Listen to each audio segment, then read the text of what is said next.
7월 주일 설교는 시작 지점을 확인하라라고 하는 시리즈의 설교로 진행이 됩니다. 우리의 시작의 지점이 어디인지를 확인하고 바른 목적과 방향을 향해서 새롭게 시작하는 은혜가 우리에게 있기를 소망합니다. 오늘 두 번째 시간으로 복음의 시작이라고 하는 제목으로 함께 하나님 말씀을 나누도록 하겠습니다. 마가복음 1장 1절은 하나님의 아들 예수 그리스도의 복음의 시작이라고 하는 말로 시작이 됩니다. 이 말은 드디어 복음이 시작되었다라고 하는 선언이에요. 그래서 많은 신학자들은 이 부분을 뭐라고 하냐면 팡파레와 같다 이런 말을 해요. 팡파레를 들어본 적 있으십니까? 직접 본 경험들 많이 없죠. 근데 트럼펫을 막 부르고 이렇게 막 하면서 행진하는 그런 느낌 있잖아요. 무언가의 시작을 알리는 그런 전율을 느끼는 그러한 표현으로 봅니다. 복음이 시작되었다. 그리고 하나님의 아들 예수 그리스도의 이런 표현이 나오는. 근데 우리에게는 사복음서가 조금 더 친숙하잖아요. 근데 사복음서를 읽으면서 유일하게 마가가 이런 시작을 한다라는 거예요. 그러면 마가는 왜 대체 팡파레와 같은 이러한 선언을 통해서 자신의 글을 시작하는 걸까? 생각해 보신 적 있어요? 오늘 이 질문을 염두에 두고 함께 말씀을 좀 나누었으면 좋겠습니다. 이 땅을 살아가는 동안에 사탄은 끊임없이 우리에게 심어주는 것이 있어요. 그것은 이 세상의 가치관인 거죠. 돈, 명예, 권력. 이 세상이 주장하는 것에 우리가 맞닿아 있어야만, 세상이 운영하는 것에 우리가 속해 있어야만 도움을 받을 수 있고 안전할 수 있다고 믿게 만드는 것 말이죠. 그러므로 끊임없이 우리에게 돈의 맛을 느끼게 합니다. 또한 이 땅을 살아가는 동안에 편리함의 맛을 느끼게 하죠. 그래서 항상 우리 앞에는 미끼를 둬요. 그래서 사탄은 그 미끼를 두면서 우리가 그 미끼를 덥석 물어 당기기를 기다리고 있다라는 거예요. 그 돈의 맛과 편리함의 맛에 한번 사로잡히기 시작하면 이제 사탄은 우리를 자신의 왕국으로 데리고 가서 계속해서 그 맛을 느끼도록 원하도록 만드는 자기 왕국에 살도록 우리를 묶어 놓는 것이죠. 중독과 같다라는 거예요. 사실 우리는 이 땅을 살아가면서 너무 당연하게 편리함을 추구하잖아요. 그렇기 때문에 이 자연이 이토록 망가지고 지금 엄청난 기후 위기가 왔다라고 얘기를 해도 우리는 오늘 또 내 편리함을 선택하고 이게 마치 중독과 같다는 거예요. 그걸 놓을 수 없는, 그걸 이렇게 빼놓을 수 없는 우리 삶에 너무 와닿게 있는 것이라는 거죠. 이토록 사단은 끊임없이 이 세상의 가치관을 통해서 우리가 그것을 놓지 못하도록 계속 그것을 물고 그 곁에 두도록 하는 그 일들을 지속적으로 하고 있다는 것입니다. 그러므로 현대인들에게 끊임없이 유혹하는 게 뭐냐면 돈을 쓰고 버는 재미에 빠지게 만드는 것이죠. 왜냐하면 그것은 이 땅을 살아가는 동안에 반드시 필요한 거잖아요. 사실 돈 없이 이 땅을 살아가지는 못하잖아요. 그러니까 반드시 필요한 거야 라고 말하면서 그 돈을 취하고 벌고 쓰는 그 재미에 푹 빠져서 그것이 무엇이 문제인지도 모른 채 그 길을 지속하게 만든다라는 것입니다. 남들보다 내 것이 보다 빨리 신속하게 처리되는 것에 우리는 굉장한 기쁨을 느껴요. 그렇기 때문에 내 순서대로 차례대로 기다리는 것을 때로는 어리석게 봅니다. 바보처럼 느끼죠. 누가 요즘에 그 순서를 기다려 라고 얘기를 해요. 그래서 많은 사람들은 어떻게 하면 인맥을 더 확장시킬까에 혈안이 되어 있습니다. 병원 하나만 가도 어디 내가 필요한 서류가 필요해도 아는 사람이 있는 것과 전혀 모르는 사람 속에 내가 그 일들을 절차를 밟는 것은 천지 차이잖아요. 그 속도의 차이. 그것이 우리에게 안정감을 줍니다. 그렇기 때문에 누가 기다려 빨리 앞질러야지 라고 할 때에 그 앞지름을 내가 당하면 굉장히 쾌감을 느낀다라는 거예요. 그러므로 우리는 일상생활에서도 그것들이 너무 자연스럽게 스며들고 있음을 봐요. 저도 운전을 하거든요. 많은 사람들이 운전을 하잖아요. 고속도로를 달리고 이제 출구로 빠져나가야 할 그 지점에 정말 많은 차들이, 서울에는 정말 많은 차들이 쭉 이렇게 줄을 서 있습니다. 근데 그때 많은 차들은 그냥 엑셀을 밟아서 직진하죠. 직진하는가 보다 라고 하지만 결국에는 고속도로의 출구 바로 앞에서 깜빡이를 켜고 확 들어가 버리죠. 그때 속에서 내가 이만큼 운전을 잘해 라고 하는 그 쾌감이에요. 누가 몇 시간을 기다리고 몇 분을 기다렸다가 그렇게 가나, 운전을 못하는 사람들이야 그렇게 하지 라고 하는 것들이 우리 안에 너무 자연스럽게 와 있는 것이 아닌가. 그런 부분들이 우리에게는 전혀 잘못된 것이라는 인식이 없을 만큼 우리는 사탄이 던지는 미끼를 받아먹고 있는지도 모른다라는 것입니다. 생각해 보십시오. 우리가 이 땅을 더 빠르게 살 수 있고 편리하게 살 수 있는데 그것을 제공하는 그 인맥이라는 것이 나의 최측근이다라고 생각해 보세요. 얼마나 그것이 복음이 되겠냐고요. 기쁜 소식이잖아요. 만약에 내 부모님이 갑자기 아프게 되셨어요. 근데 우리 가족 안에 의사가 있어요. 누군가가. 얼마나 그게 복음이냐고요. 내가 무언가를 처리해야 되는데 고위 관직에 우리 가족, 친척 중에 누군가가 있어요. 얼마나 빨리 수월하게 그 절차가 처리되겠냐고요. 그렇기 때문에 우리는 이 땅을 살아가면서 야, 이게 복음이다. 와, 우리 안에 의사가 나왔어. 야, 우리 친척 안에 이러한 인물이 나왔어. 야, 복음이다, 복음이야. 우리는 복음이라는 어떤 직설적인 단어만 붙이지 않았지 그것이 우리의 인생 가운데 가장 큰 기쁨의 소식으로 여기며 살아간다는 거야. 그게 복음이거든요. 1세기 유대인들의 사회를 보면 유대인들은 로마의 식민지 아래에 있었잖아요. 그 식민지 아래에서 그들이 늘 듣는 말이 있었어요. 그게 복음이라는 말이었어요. 유한길리오. 이 복음은 뭐냐면 로마의 황제가 즉위했을 때 황파레를 외치면서 복음이 시작되었다 이렇게 외치는 거예요. 그 즉위식인 거죠. 그렇기 때문에 우리를 안전하게 보호해줄 그 왕을, 그 황제를 추앙하면서 그것이 우리에게 기쁨의 소식이다라고 말해요. 또는 전쟁에 나가잖아요. 그때는 전쟁을 많이 했으니 전쟁에 나가서 로마가 승리하게 되잖아요. 그러면 그때 fanfare를 불면서 복음이다라고 외친다는 거예요. 그들의 입장에서는 정치, 경제, 문화, 모든 이 땅을 살아가는 영역 속에 안정감을 누리게 됐을 때, 승리를 맛보게 됐을 때 그들이 함께 터뜨리는 말이 뭐냐면 복음이라는 거예요. 그러한 세상 속에서 유대인들은 아마 생각하지 않았을까요?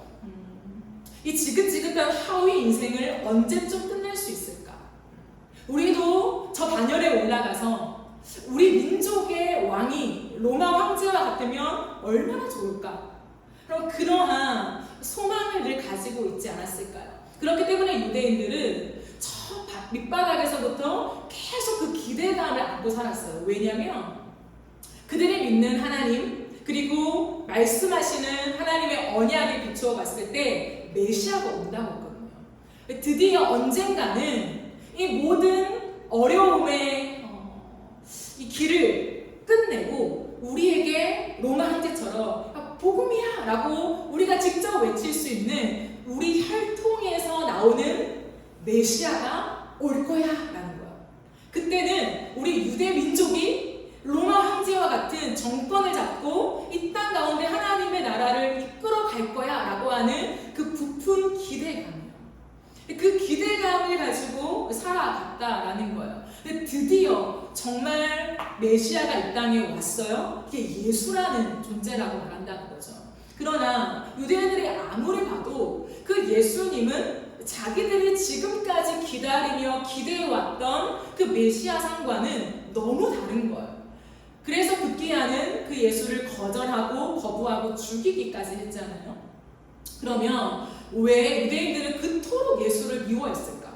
하나님의 아들인데 왜 그들은 그 메시아를 눈앞에 두고도 알아보지 못하고 오히려 돌을 들어 그 메시아를 죽이려고 했을까? 그리고 심지어 십자가에 못 박기까지 했을까라는 거예요. 그것이 이 땅에 맞닿아 있는 그들의 가치관을 바꾸지 못해서 그랬다는 거예요. 그들은 끝없이 이 세상 속에 로마 황제 대신에 유대인의 왕이 되어서 누군가가 우리를 정치, 경제, 문화, 영역 속에서 으뜸가게 해주는, 그래서 우리의 인맥이 되는, 최측근이 내 황제야, 내가 아는 사람이야 라고 하고 싶은 그 갈망이 있는데, 예수님은 끊임없이 뭐라고 하냐면 나는 로마의 황제처럼 될 마음이 없다, 이 말을 계속하는 거예요. 왕으로 추앙하려고 사람들이 몰려들면 그 자리를 어떻게든 비켜가서 도망가 버리신다는 거예요. 그러한 존재는 우리가 기대했던 메시아가 아니라고 얘기하는 거죠. 예수님은 그들에게 오셔서 무엇을 끊임없이 얘기해 주시냐면, 너희가 그토록 원하는 그 세상의 가치관, 조금 더 편리하게, 조금 더 눈에 보이고 와닿게 안정감을 주는 것들은 안개와 같다, 이 말을 해요.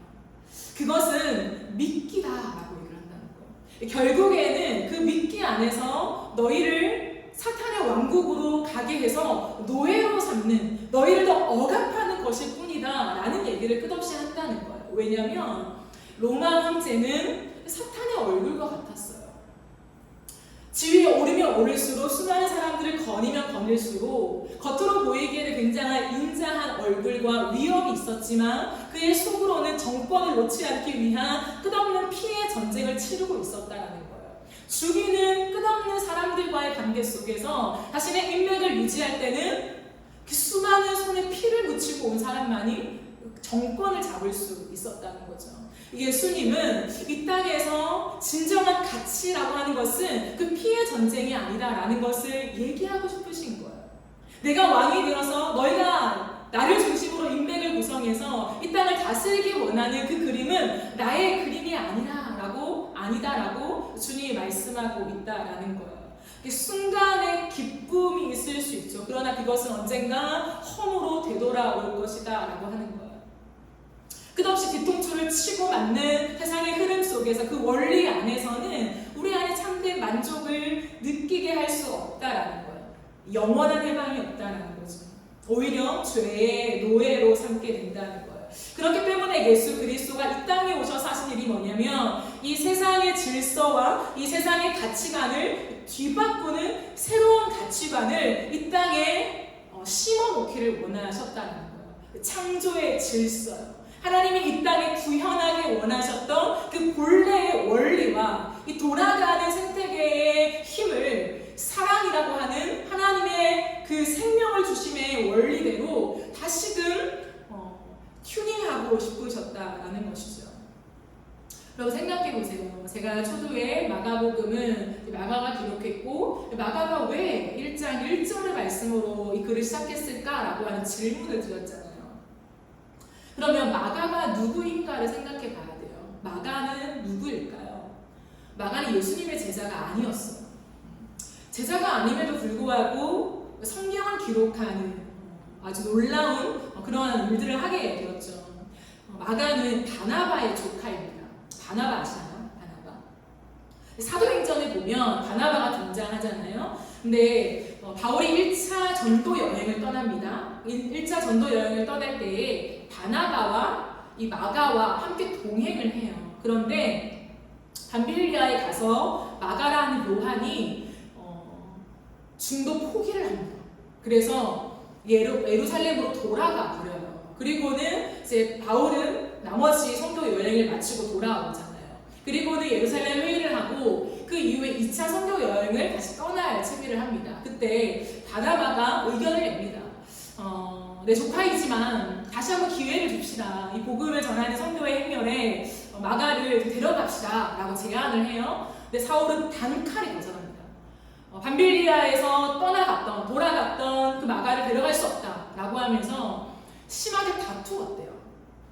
여러분 생각해보세요. 이 사울의 입장에서요, 이 사울에게 생명의 은인 같은 이 복음을 전해준 장본인이 누구냐면 바나바거든요. 다른 사람도 아니고 그런 바나바가 자신을 여기까지 있게 한, 이 복음을 받아들이고 삶을 변하게 한, 그리고 이 선교를 가능하게 한 그러한 생명의 전수자, 그러한 바나바가 자기 조카를, 남도 아니고 조카를 좀 데려갑시다 라고 하는데 바울은 꿈쩍도 안 하는 거예요. 절대 안 된다고 해서 싸우기까지 한다는 거예요. 이유가 있지 않을까요? 왜 이렇게까지 얘기할 만큼 바울은 마가를 데려가기를 기피했을까요? 결국에 이 일로 말미암아서 진짜 안 데려가요. 바나바는 이 마가를 데리고 다른 곳으로 가고 바울은 신라를 데리고 2차 선교 여행을 떠나게 됩니다. 그러니까 바울에게 인정받지 못한 마가. 정확한 이유는 성경에 기록되어 있지 않지만 사람들이 추측을 해요. 어떤 추측이냐면 마가가 그 당시에 굉장히 부유했을 가능성이 크다라고 생각합니다. 왜냐하면 사도행전 1장에 보면 예수님의 제자들 그리고 많은 예수님을 따르는 무리들이 어디에 모여서 기도를 하죠? 마가의 다락방에 모여서 기도하잖아요. 근데 그곳이 120명 정도가 모일 만큼 큰 다락방이었대요. 여러분의 다락방에 120명도 모인다고 생각해 보세요. 집이 얼마나 넓었을까? 그렇기 때문에 아마 마가는 굉장히 부유했던 사람이 아니었을까 이런 추측을 한다는 거죠. 그러니 그렇게 부유하게 자란 마가가 1차 선교 여행을 떠나는데 정말 만만치 않은 길이었다는 거예요. 선교 여행이. 그리고 밤빌리아 앞에서 그 산맥이 있어요. 굉장히 험난한 산맥을 넘어야 하는 그 순간에 아마도 좀 더 포기했지 않을까. 여러 가지 이유로 그런 생각을 해봅니다. 왜냐하면 제가 앞서 말한 이유 때문이에요. 예를 들어서 마가가 1차 선교 여행을 같이 떠났는데 갑자기 몸이 안 좋았어요. 그래 돌아갈 수 있잖아요. 몸이 안 좋거나 아니면 급한 일이 뭔가 생겼거나 어떠한 특수한 사정이 생겼다면 2차 선교 여행을 떠나는 과정 속에 바나바가 그렇게 같이 데려가자고 했는데도 거절할 이유가 없다는 거죠. 바울의 입장에서는 당연히 데려갔겠죠. 새로운 기회를 주기 위해서. 그러나 아무래도 마가가 돌아간 것은 그의 믿음의 연약함 때문이 아니었을까라고 추측을 한다라는 거예요. 네, 그런 마가가 성경에 보면 어떠한 이유인지는 모르지만 생략되었습니다. 근데 바울의 서신을 보면 이 마가가 변한 것을 발견하게 돼요. 이 마가가 바뀌었다는 거예요.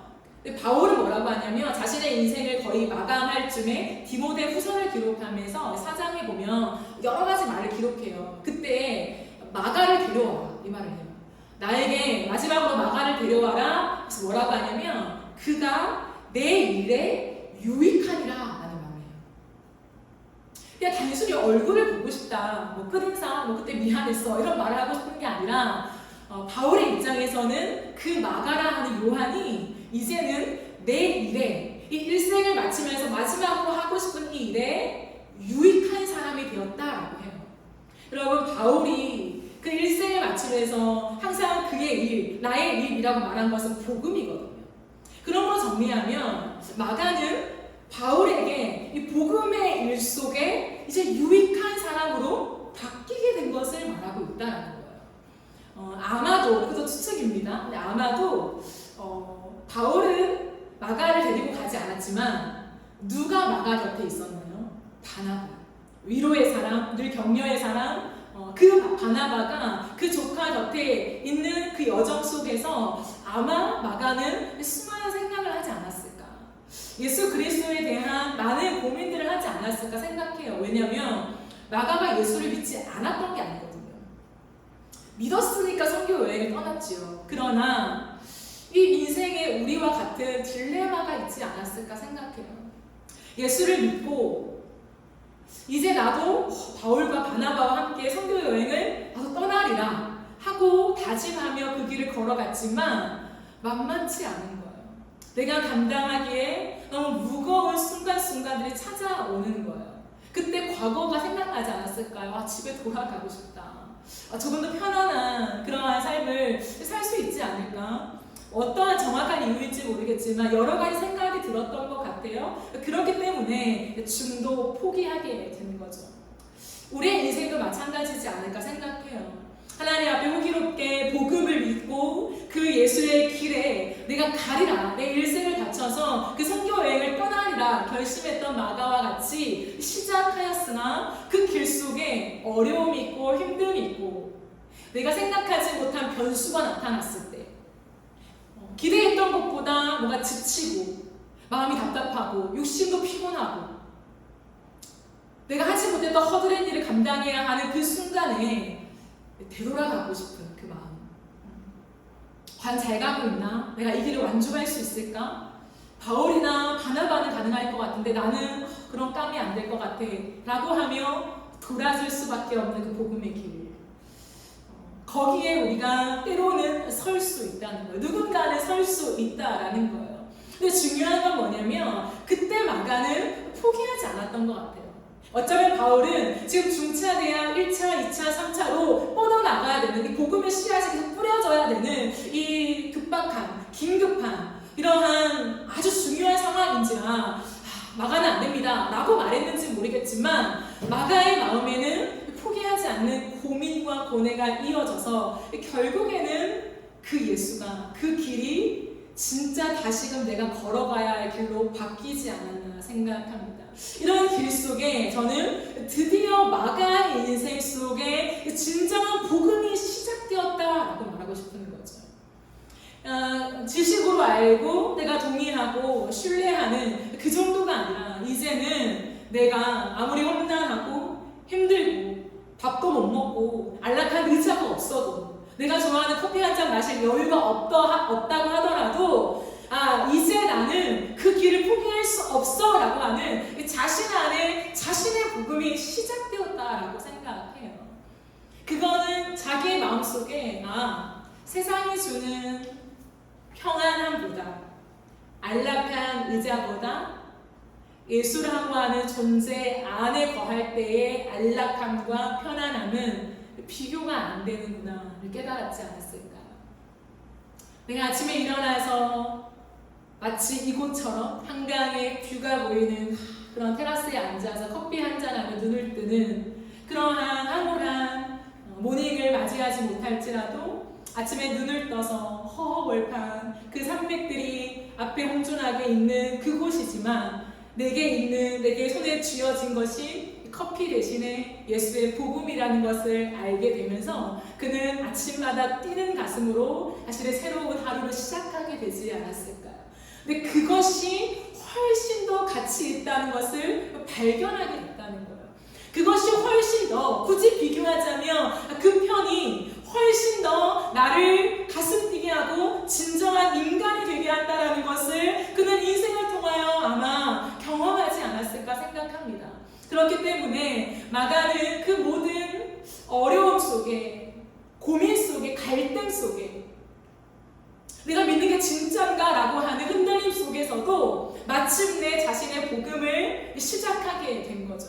여러분 그러니까요 저는 참 가슴 뛰는 구절이 있어요. 그건 뭐냐면 마가복음 16장 15절이거든요.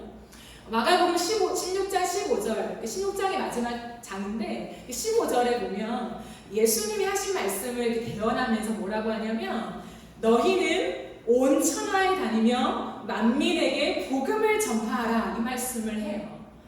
마가복음에 유일하게 나옵니다. 예수님이 하셨던 수많은 말들을 기록하잖아요. 근데 취해서 기록하는 거죠. 예수님의 모든 말을 다 기록하지 않잖아요. 사복음서가 각자 기자마다 자기가 감동 속에 쓰고자 하는 거를 성령을 통해 쓰는 거잖아요. 근데 마가가 마태도 아니고 누가도 아니고 요한도 아니고 마가가 마지막 자신의 글을 마무리하면서 너희도 온 천하에 다니며 만민에게 복음을 전파하라고 하는 예수님의 말씀을 기록했다. 정말 가슴이 뛰나요? 그 1차 선교 여행 때 자신의 일상을 떠나서 자신의 안락한 이 삶의 경계를 떠나서 그 험난한 길 속에 도망가는 나는 못하겠어 나는 더 이상은 이 길을 못 가겠어 라고 했던 그 마가가 이제 자신 안에 복음이 시작되면서 그 길을 거니까 온 천하를 다니는 어떠한 산맥도 상관없습니다. 어떠한 강의 위험도 상관없습니다. 어떠한 나에게 강도의 위험에도 상관없습니다. 라고 하는 바울의 마음이 마치 그의 마음이 된 것처럼 똑같은 고백 속에 너희는 온 천하를 다니며 만민에게 복음을 전파하라. 전 너무 이 부분을 읽을 때 가슴이 뛰어요. 마가라고 하는 한 사람을 묵상해 봤을 때 완전히 복음이 자기 안에 시작되어서 자기화된 거죠. 그러므로 그 예수님의 말씀을 아멘하며 온 천하를 다니며 만민에게 복음을 전하는 것이 진정한 인생의 가치다라는 것을 발견했기 때문에 그는 그의 서신의 마지막에 그 예수님의 명령을 기록하지 않았을까 저는 생각해요. 그러므로 오늘 우리가 생각해야 될 게 뭐냐면 여러분 자신에게 복음이 시작되어야 한다는 거예요. 여러분의 복음이요. 여러분의 인생 속에 나의 복음이 스타트돼야 돼요. 누군가의 복음, 성경이 말하는 복음, 교회만 오면 말하는 그 복음이라는 거 아기 예수가 탄생했대요. 크리스마스 때나 듣는 그 복음이 아니라 내 인생 속에 마치 마가처럼 복음이 시작되었다. 드디어 복음이 시작되었다. 하나님의 아들 예수 그리스도만이 내 인생의 복음입니다 라고 하는 그 판파레가 내 가슴으로부터 내 인생 속에서 터져나와야 한다는 거예요. 그래야 인생 속에 마가처럼 온 천하를 다니며 만민에게 복음을 증거하는 그 증인으로서의 삶이 가능해진다라는 것이죠. 마가는 과연 어떻게 해서 이 뒤바뀌는 완전히 사람이 변화하는 경험들을 했을까라고 했을 때에 물론 이 복음에 많은 내용들이 있잖아요. 그 원리들이 있잖아요. 근데 그 글을 보면 힌트를 얻을 수 있는 것 같아요. 그러니까 사람은 하나님 무시하고 이렇게 하나님이 글을 받았어 이게 아니니까 마가의 인생에 담아서 마가가 글을 쓰게 했으니까요. 근데 자신의 글을 쓰면서 나오는 그 모든 내용들은 자기와 연결되는 거잖아요. 마가는 복음이 시작되었습니다 라고 얘기한 다음에 그 복음이 세례 요한, 하나님의 세례 요한을 통하여서 미리 예언하시고 그 길을 닦은 것이다 라고 얘기를 해요. 그 다음에 이어지는 곧바른 얘기가 뭐냐면 예수님의 세례를 받으시는 장면입니다. 그 전까지는 세례 요한이라고 하는 사람이 세례를 베풀었잖아요. 그 세례는 죄를 씻는 행위를 표현합니다. 수많은 사람들한테 물로 세례를 베풀었다고 해요. 그런 다음에 예수님이 요한에게 와서 나에게 세례를 베풀어라 라고 얘기를 해요. 그러니까 요한은 내가 어찌 당신에게 세례를 베풉니까? 근데 예수님은 세례를 베풀라고 하시죠. 그때 요한이 뭐라고 하냐면 예수님을 비유해 얘기하면서 나는 메시아가 아니다. 그리고 저 예수는 메시아다. 그러나 그분의 신발끈을 풀도 나는 감당치 못합니다. 라고 표현하면서 세례를 비교합니다. 제가 지금까지 준 세례는 물로 베푼 세례입니다. 라고 얘기해요. 그 물로 베풀었다라고 하는 건 뭐냐면 형식이라는 거예요. 어쨌든 형식과 의식을 갖춘 그러한 모양으로서의 세례를 베푸는 것이지만 예수 그리스도께서 베푸는 세례는 뭐냐면 성령과 불로서 베푸는 세례입니다 라고 하면서 그 모든 구원의 효력이 예수가 베푼 세례에 있다라는 것을 명확하게 말합니다.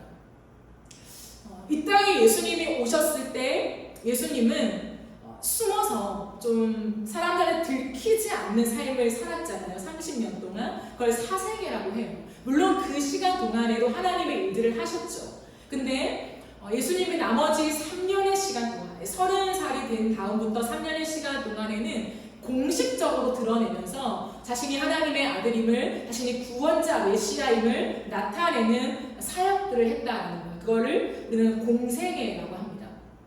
그 공생애를 시작하는 첫 발에서 예수님이 행했던 게 뭐냐면 이 세례를 베푸는 세례를 받으신 거라는 거예요. 그 의미는 뭐냐면 예수님이 이 땅에 오신 목적을 얘기해 줍니다.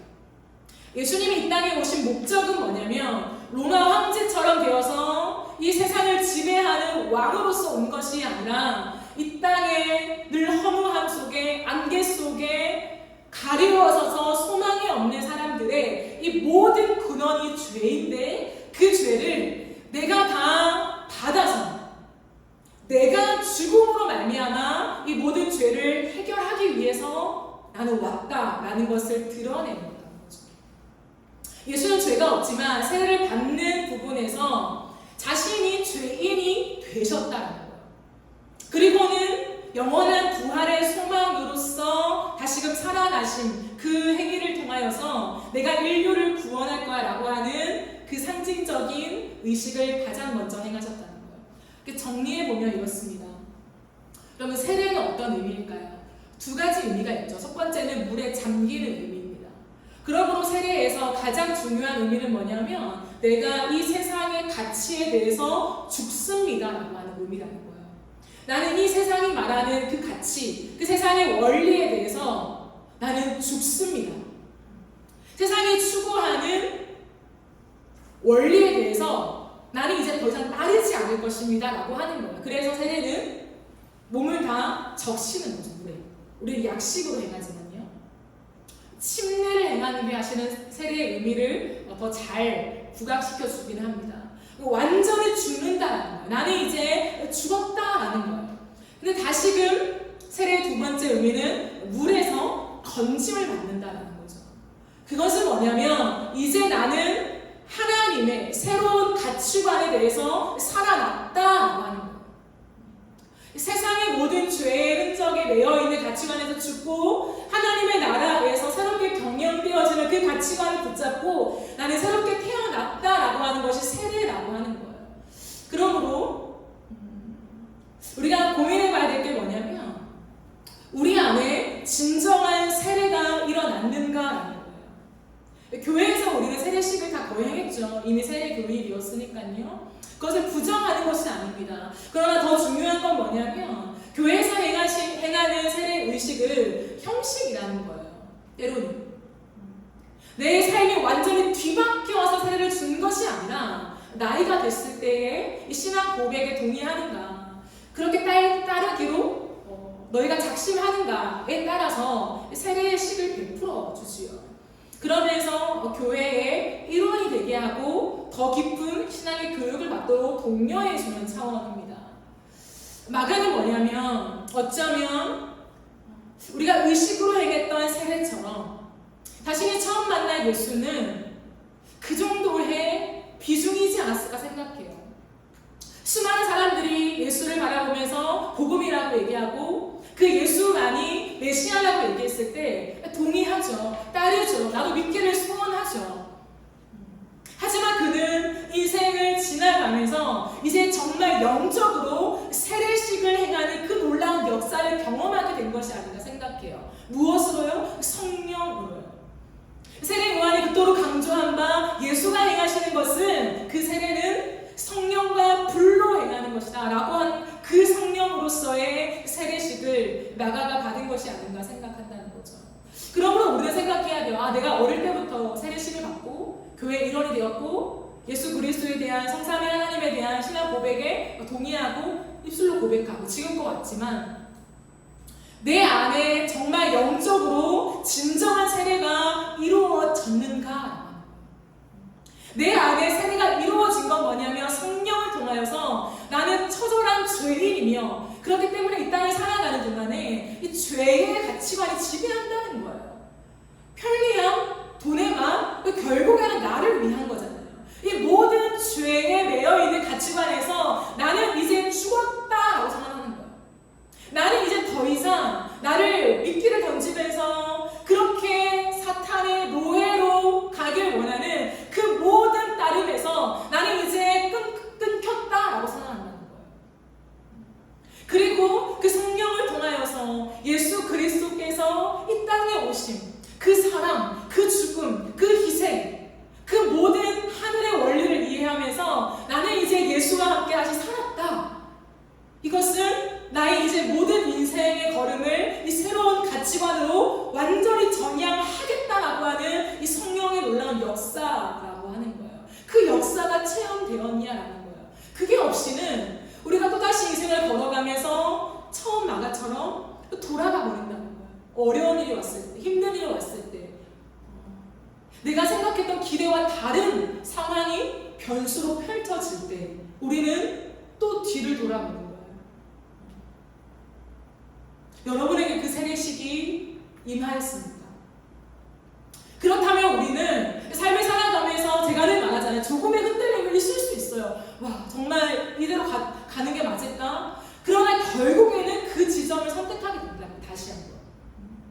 왜? 성령을 통해 새롭게 되었기 때문에 그 길에서 벗어날 수 없게 된다라는 것입니다. 그러므로 오늘날 우리에게 정말 중요한 건 뭐냐면 성령인 거예요. 날마다 내가 성령의 충만함 속에 사로잡히고 있는가, 그것이 관건이라는 거죠.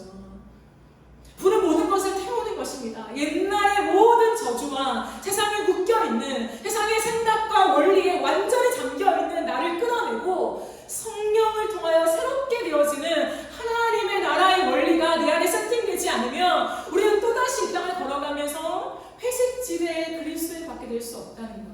왜? 세상은 가면 갈수록 더 어렵다라고 되었기 때문에. 여러분, 진짜 놀라운 비밀이 뭐냐면 마태, 마가, 누가, 요한의 사복음서를 기록하면서 그 각권의 어떤 관점이 있거든요. 마태복음은 유대인들을 대상으로 해서 기록하고, 요한복음은 그 당시 헬라 문화에 가득한 사람들에게 하나님이신 예수가 저 위로부터 오신 존재야라고 하는 것을 얘기하는 거고. 근데요, 마가복음의 흐름은 뭔지 알아요? 마가는 무엇을 얘기하냐면 고난받는 종에 대해서 얘기해요. 기가 막힙니다. 고난을 두려워했던 그가 고난받는 예수를 묘사하면서 마가복음을 기록했다는 거예요. 이 인생의 전환, 이것은 복음 안에 가능하다라는 걸 말하는 거예요. 복음 안에서 성령이 우리를 새롭게 행하시는 세대식이 거행되어지면 우리는 그 고난의 길을 힘들고 험난한 길이라고 바라보지 않고 그 고난의 길을 영광의 길이라고 바라보게 되는 새로운 관점이 생기는 거예요. 그게 뭐냐면 하늘 나라를 소망하게 된다는 거예요. 이 땅을 바라보면 어렵죠. 참는 것이 신앙인가요? 아니요. 일시적인 버팀, 견딤도 신앙이지요. 그러나 궁극적으로 복음이라는 것은 고난으로 끝나지 않아요. 예수님이 이 땅에 오셔서 수많은 고난을 당했지만 그는 어려움 속에 정말 비천함 속에 거했지만 그것이 끝이 아니었어요. 예수님은 언제나 부활의 소망이 있다. 나는 다시 살아날 것이다. 내가 첫 열매가 되면 너희가 또다시 부활의 영광에 동참하게 될 거야 라고 얘기하셨다라는 것입니다. 그러므로 눈을 들게 되면 성령을 통하여 우리는 새로운 하늘의 나라의 소망을 가지고 오늘을 힘있게 걸어가게 된다는 거예요. 고난은 영광의 그 길 안에 있다 라고 하는 것을 깨닫게 되죠. 그러므로 정리를 하면 사랑하는 여러분, 예수님을 진짜 복음으로 내가 경험하게 되면 우리의 인생의 좌표는 바뀔 수밖에 없다라는 거예요. 인생의 좌표가 바뀌지 않을 수가 없어요. 내가 예수를 믿었지만 여전히 나는 세상이 추구하고 말하는 그 길에 내 좌표를 설정하고 달려간다? 그건 복음이 내 안에서는 시작되지 않은 거예요. 죄송하지만 머리로, 형식으로, 종교성으로 몸이 여기 앉아있는 것으로는 가능할지 모르겠지만 완전히 내 안에 복음이 시작된 것은 아직 일어나지 않았을 수 있다는 거예요. 너무 충격적인 사실입니까? 그러나 팩트를 확인해야 돼요. 그러므로 하나님 우리에게 말씀하십니다. 다시 시작 지점에 서라. 시작 지점이 어딘가를 확인하지 않고 달려가면 저같이 가서 돌아오는 너무 헛된 신앙의 종교에 부딪히게 된다. 그러므로 지금 확인하십시오. 내 인생 속에 정말 복음이 시작되었는가? 내 인생의 좌표가 오직 하나님의 나라를 향하여서 하늘의 영광을 향하여서 새 하늘 새 땅을 향하여서 내가 정확하게 좌표가 설정되어 있는가? 그것을 확인하지 않으면 예수를 이용할 뿐이라는 것이죠. 오늘 주님은 우리에게 그것을 말씀하십니다. 여러분, 마지막으로 한 가지요. 세례식을 통해서 진정으로 죽고 하나님의 나라의 방식으로 살아나가는 그 속에 하나님이 우리에게 반드시 주시는 음성이 있습니다. 그게 뭘까요? 반드시 모두에게 주시는 음성이 있어요. 뭘까요? 이는 내 사랑하는 아들이라 내 기뻐하는 자라.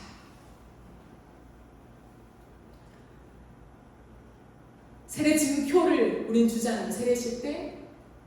영적인 의미에서 아마 우리가 성령을 통하여 난 어떻게 세례 받은 걸 알지? 예. 마치 증표처럼 하나님 우리에게 주시는 건 뭐냐면 그 주님의 음성이 들린다는 거예요. 내 내면 속에 명확하게 너는 내 사랑하는 아들이라 너는 내가 기뻐하는 자라. 그러면 그 음성을 듣고도 그 길을 가지 못한다? 그럼 그건 말이 안 되는 거예요. 말이 안 되는 거예요.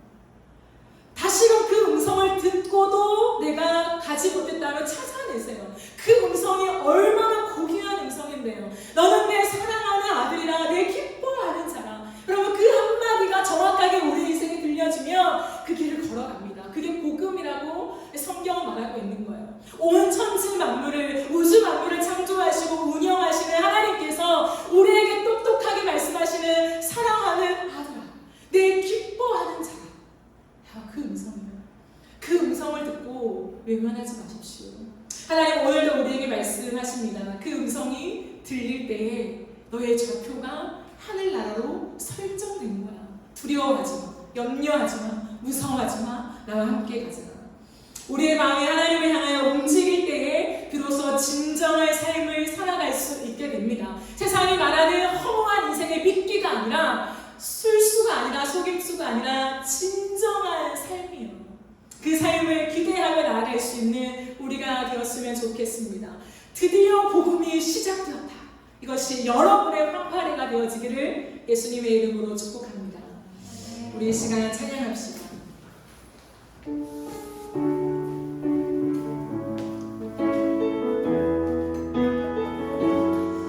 이 찬양이 정말 좋은 찬양인 것 같아요. 좋은 것을 넘어서 엄청난 찬양인 것 같아요. 우리 이 찬양을 선포할 때 성령 하나님 나에게 임하여 주십시오. 또 나에게 충만하게 나를 다스려 주십시오.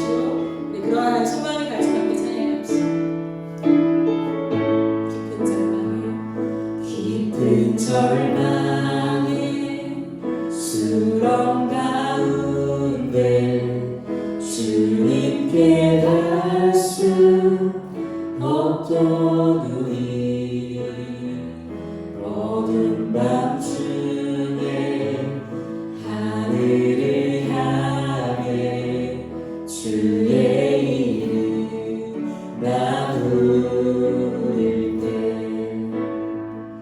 어둠을 뚫고 오신 주 사랑 나의 절망 거두셨네. 주님의 공로 다 이루셨네. 주 예수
역사여 주옵소서.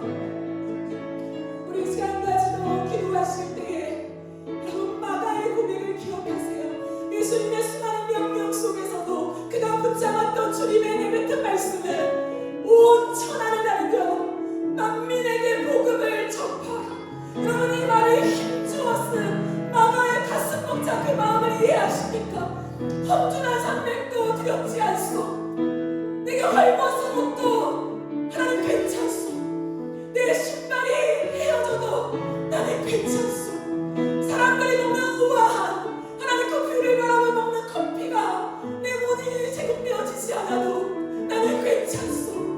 온 천하를 다니며 정말 진정한 보물 되시는 가치가 되시는 예수를 전하는 인생이야말로 내 삶의 진정한 행복이요 내 온 삶을 내 투자할 가치가 있음을 발견한 이 마가의 고백을 여러분의 가슴에 새기십시오. 사랑하는 여러분, 세상을 향하여 갑시다. 하나님 온 천하에 다니며 만민에게 복음을 전하겠습니다. 내 안에 불타는 주님을 향한 확신과 이 복음의 행렬을 이는 멈추지 아니하고 주님 다시 오시는 그날까지 이 땅 가운데 진정한 복음은 예수라고, 세상이 아니라고, 세상의 왕이 아니라고 예수라고 선포하는 이 길을 포기하지 않으며 빵빠리를 외치는 인생 될 수 있도록 주여 역사하여 주시옵소서. 주여 믿음을 기도하며 나아갑니다. 주여 아버지 하나님 그렇습니다. 하나님 그렇습니다. 하나님 그렇습니다. 내 인생은 하나님 그 영광의 행렬이 시작되었기에 하나님 어찌 포기할 수 있겠습니까? 하나님 온 천하에 다니며 만민에게 복음을 전파하는 그 말씀을 붙잡고 하나님 마가는 배를 들고 그 주님의 명령을 기록했을 때 그의 사고치는 마음 인생을 통하여 자신의 인생 속에 주님을 의심하며 세상의 가치를 버릴 수 없어서 마지막까지 그 세상의 가치를 붙잡고 어떻게 해야 될지 갈망질망하는 예루살렘으로 돌아갈 수밖에 없었던 그의 마음이 다시금 예수 안에 살리심을 통하여 하나님 인생이 완전히 바뀌어짐을 통하여 너희도 온전하게 다니며 남편에게 복음을 전하라 그 말을 기록했던 이 마가의 인생을 하나님 내가 바라봅니다. 나의 인생이 이와 같기를 기대합니다. 하나님 갈팡질팡한 우리의 인생에 하나님 그 고민을 끝내고 이제 주님을 향하여 이 영광의 행렬에 동참하기를 원합니다. 그러는 고난에 하나님의 산맥이 있을 수 있습니다. 이 행렬의 중간에 강의 위험이 있을 수 있습니다. 사람들의 무시가 있을 수 있고 하나님 나에게 보호막이 없는 하나님 헤어지고 소외감을 걸어가야 되는 그날도 있을 것입니다. 못한 돌밖에 없을 때도 있을 것입니다.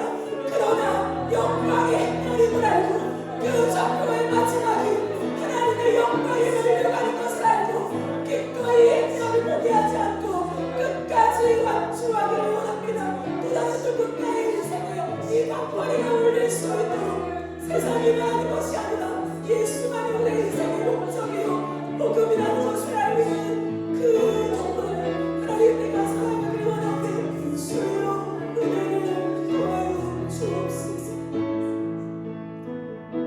하나님 이 어찌 영광이 아닐 수 있습니까? 마가는 자신의 온 인생을 다해 힘있게 주님을 기록합니다. 이것이 복음이다. 드디어 진정한 복음이 시작되었다. 이것은 로마의 황제로부터 오는 것도 아니고 세상의 아내로부터 오는 것도 아니고 나에게 엄청난 인맥이 주어졌기 때문에 오는 것도 아니고 전쟁의 승리로부터 오는 것도 아니고 오직 하늘의 영광을 버리고 이 땅에 오시사 우리를 위하여 죽고 부활한 그 예수 그리스도만이 진정한 복음이었소. 진정한 기쁨의 소식이었소라고 하는 그 엄청난 비밀을 깨달은 마가의 선언이었음을 압니다. 하나님 이제 이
이 너프 처치가 온 천하를 다니며 만민에게 복음을 증거하는 하나님 그런 교회가 되게 하여 주시옵소서.